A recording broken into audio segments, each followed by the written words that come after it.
เพราะไผหรือเป็นเพราะชายคนนั้นตั้งแต่หูเขาน้องเจ้าก็เริ่มเปลี่ยนไปจากคนที่เคยหูใจกลับกลายเป็นคนละคน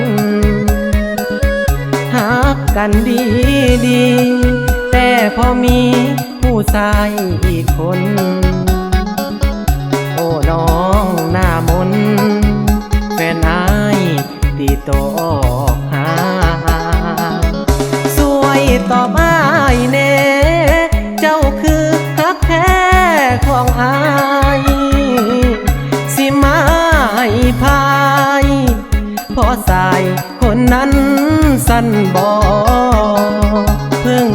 หูจักกันแต่เขานั้นสำคัญแต่น้องสุดท้ายหักเฮานี้น้องนั้นสิเอาจังได้ช่วยบอกอายทีบ่มีไผห้ามเจ้าได้ถ้าน้องสิไปก็บอกอายมาตามตรงเฮ็ดคือยังหักแต่ท่าทางน้องยังสับสนบอกอายมาเลยหน้ามนถ้าน้องบ่สนอายก็ดีค่ะ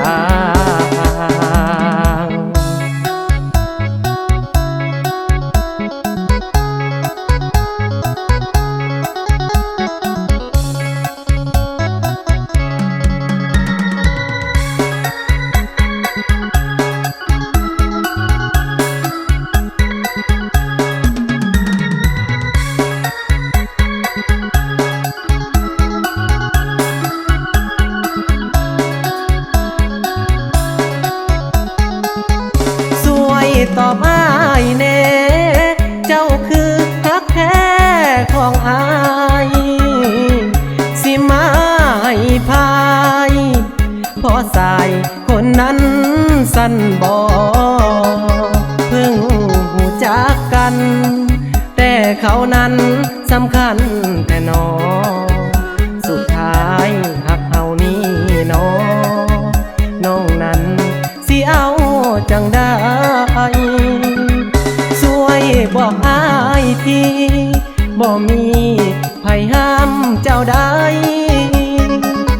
ถ้าน้องสิไป